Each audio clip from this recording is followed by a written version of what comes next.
Bapak Ibu hadirin jamaah yang dirahmati Allah Subhanahu wa taala, demikian tadi pembacaan surah Yasin dan dilanjutkan dengan tahlil.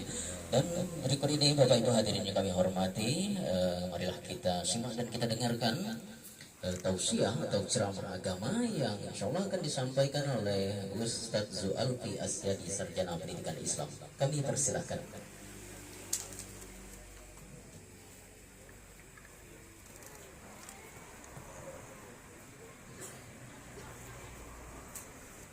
Assalamualaikum warahmatullahi wabarakatuh.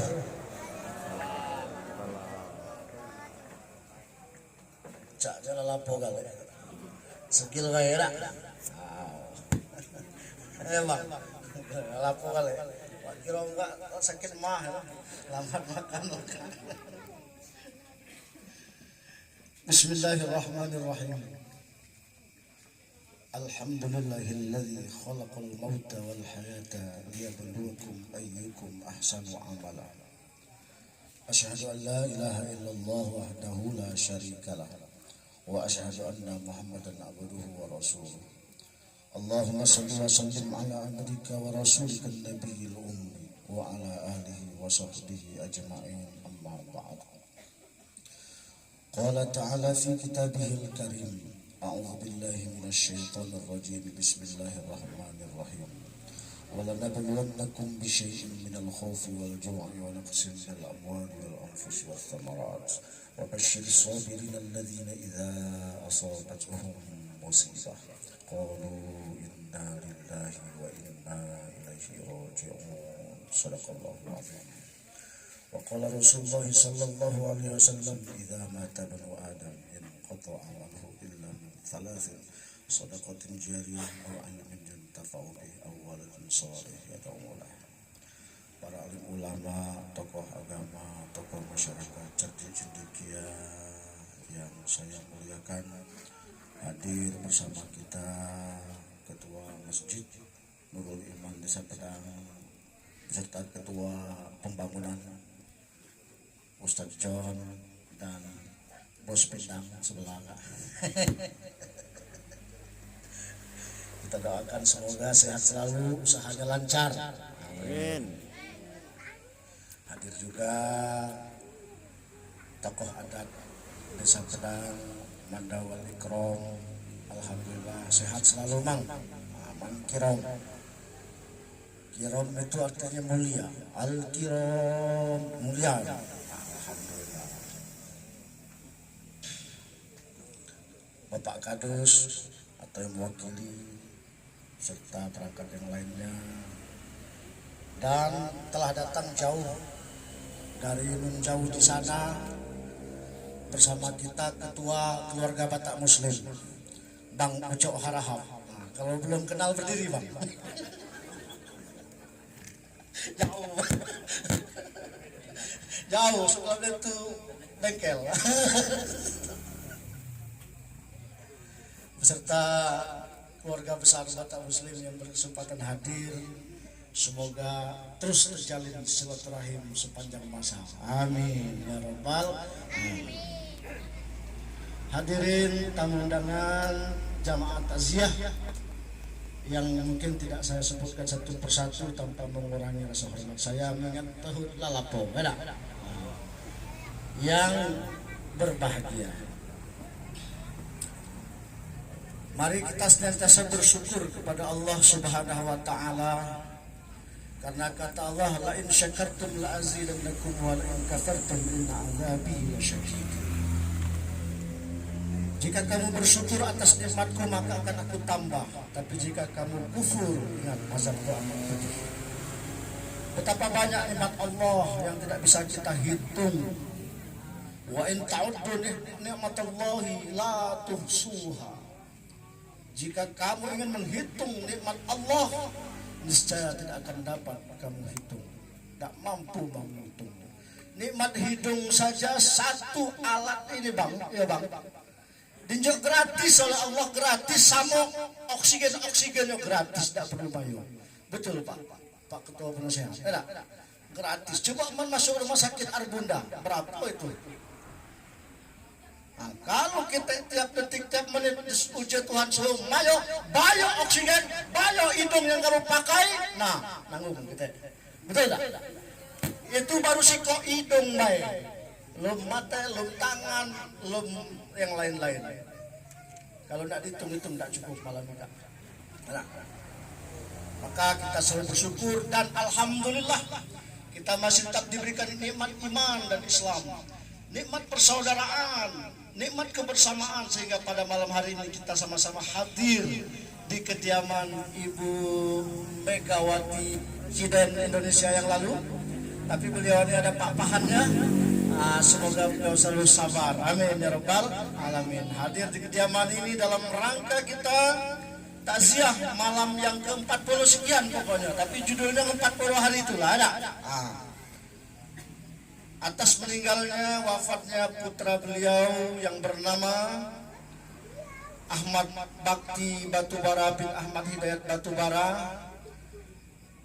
yang lebih kurang 40-an hari yang lalu telah meninggalkan kita semua. Kita berdoa semoga beliau sehat, beliau di alam sananya bahagia. Amin ya rabbal alamin. Nah, nikmat sehat, nikmat iman, nikmat Islam, pacak kita hadir di sini. Alhamdulillah. Selawat teriring salam semoga tetap tercurahkan keharibaan baginda agung Nabi besar Muhammad sallallahu alaihi wasallam. Mudah-mudahan kita semua mendapatkan syafaat beliau kelak pada hari kiamat, yang dengan lantaran syafaatnya itu membawa kita memasuki surganya Allah Subhanahu wa ta'ala. Amin ya rabbal alamin. Yang pertama, tujuan kita ke takziah ini adalah mendoakan. Yang pertama, mendoakan almarhum Ahmad Bakti Batubara bin Ahmad Hidayat Batubara yang telah pergi meninggalkan kita semua 40-an hari yang lalu. Kita doakan semoga beliau bahagia di alam sana, kuburnya terang, lebih terang daripada matahari yang bersinar setiap hari. Amin.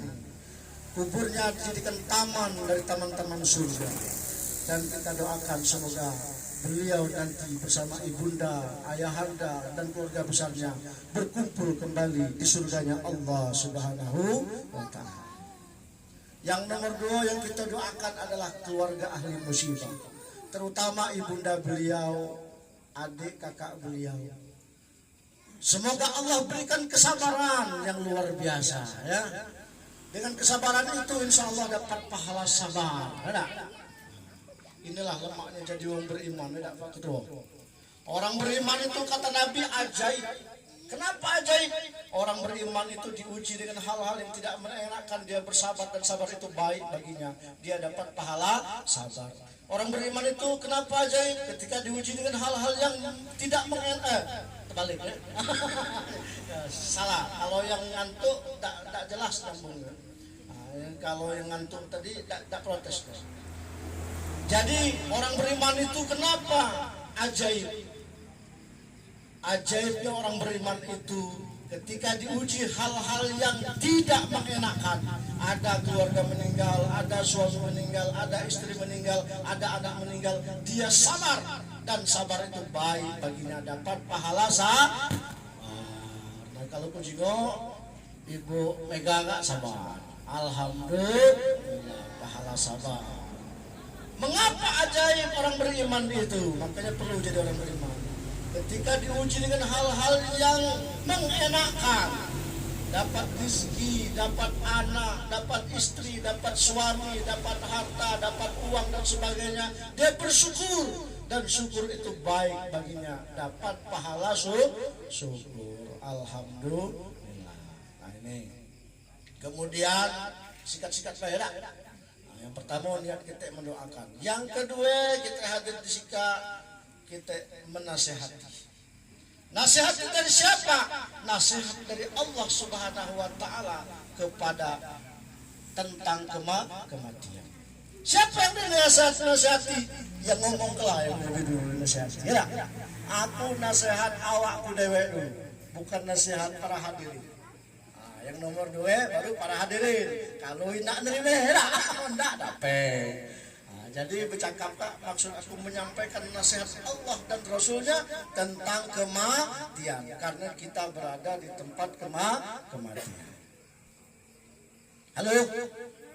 Terus tak? Terus. Lanjutlah terus. Oke. Maka nasihat pertama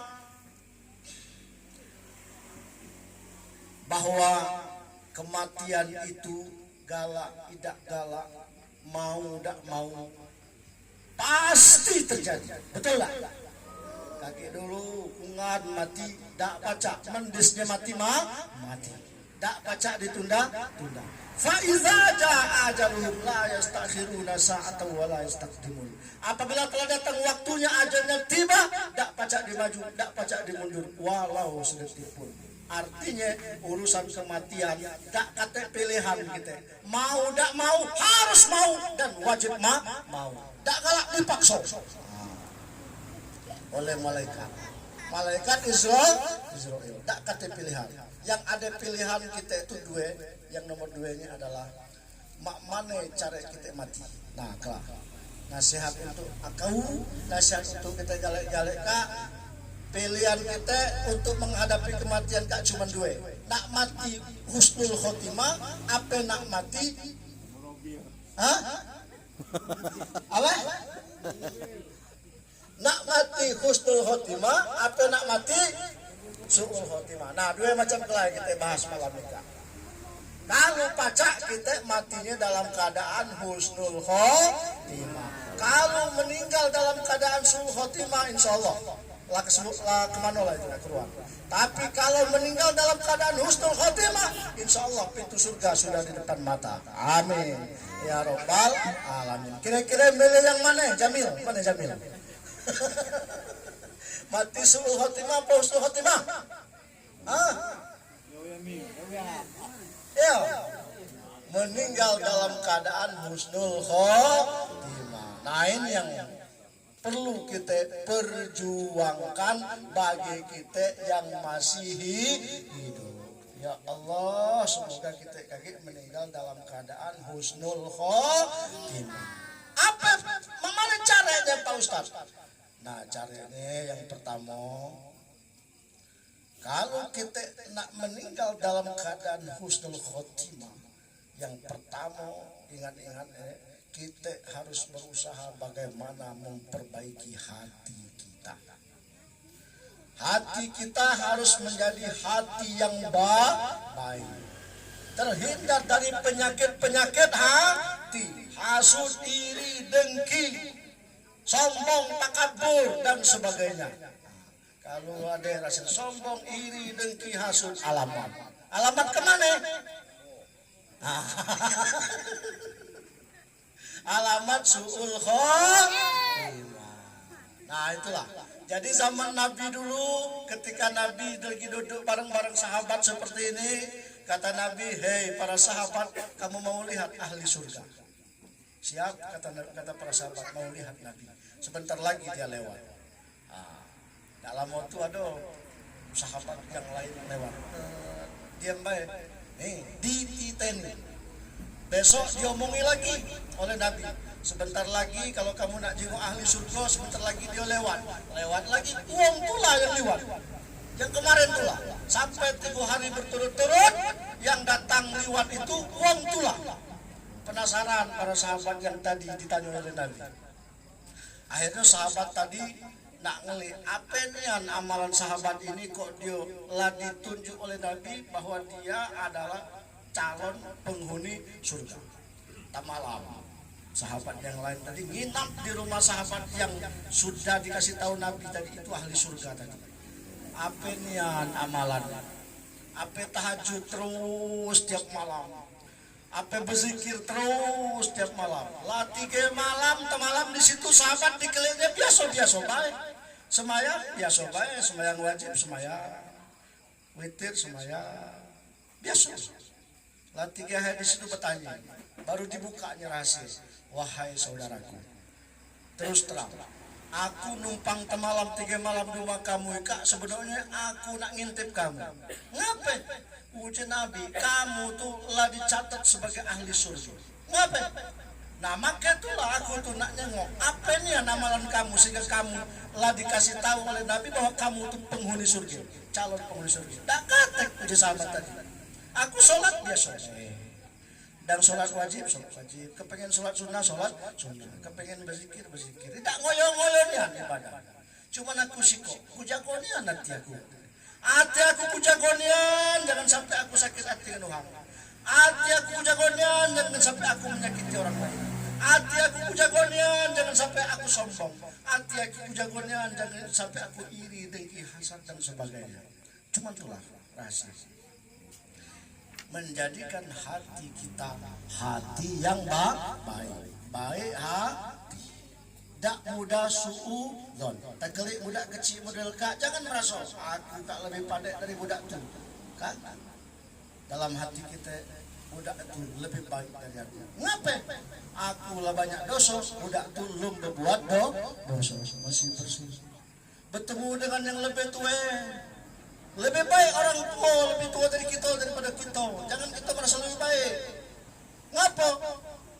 Nah inilah tua, kita belum tentu sampai ke umur tu, beda. Ia lebih banyak amalnya daripada kita. Bertemu preman, sama baik. Preman tu insya Allah lebih baik dari aku. Ngapa? Aku yang model kak belum tentu husnul khotimah. Preman itu boleh jadi ditakdirkan Allah husnul khotimah. Betul tak? Jadi kan sampai baik kita berusaha baik hati husnudzon. Itu kunci pertama kalau kita nak wafat dalam keadaan husnul khotimah, nyaga hati. Jangan sampai kita hasud, iri, dengki dan sebagainya. Jangan sampai kita merasa lebih baik daripada orang lain, orang itu lebih buruk dari kita. Yang kedua, kalau kita ingin meraih husnul khotimah, kata para ulama, kita harus berusaha meningkatkan amal soleh, harus meningkatkan amal ibadah. Bagaimana caranya dari hari ke hari amal kebaikan kita itu selalu meningkat. Itulah bekal kita menghadapi kematian yang husnul khotimah. Alhamdulillah selama bulan puasa tadi insya Allah meningkat kali amal kita. Yang puasa era, betul tak? Yang sholat, yang infak, yang sedekah, alhamdulillah masjid kita lana jadi betul tak? Alhamdulillah.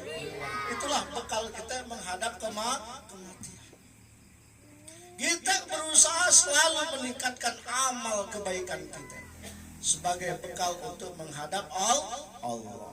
Insya Allah yang kita raih adalah husnul khotimah. Pak Ustaz, mana ini Pak Ustaz? Aku malas kadang-kadang nak semayang, malas nak pose, apalagi pahut lapo. Mana ini caranya Pak Ustaz? Aku kasih kunci.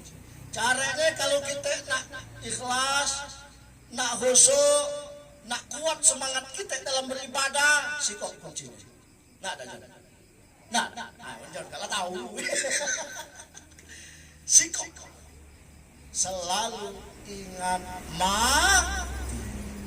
apa tadi? Selalu ingat mati. Kapan baik, di mana baik. Kalau kita selalu ingat mati, insya Allah kita akan semangat beribadah. Belum tentu isu pacak semayang. Heka diusahakan untuk sholat. Belum tentu tahun depan bertemu pelan pose, nak pose. Tahun kak kita pose. Semangat tadi kalau kita ingat mati. Betul tak? Mana Pak Ustaz cara ingat mati?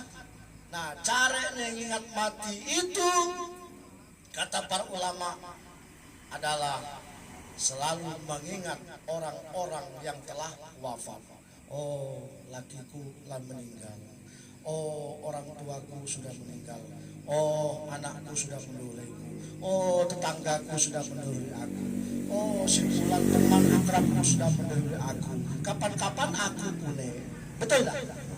Kalau kita ingat dengan orang-orang yang telah mendahului kita, insya Allah dengan kesadaran batin kita akan semangat dalam beribadah kepada Allah Subhanahu Wa Taala. Mudah-mudahan kita kali-kali yang hadir di sini dapat meraih husnul khotimah. Mudah-mudahan awak belakangan, bapak-bapak duluan. Atau dape di balik itu, ibu-ibu duluan, aku belakangan dape. Ya, yang penting kita husnul khotimah kali. Wassalamualaikum warahmatullahi wabarakatuh.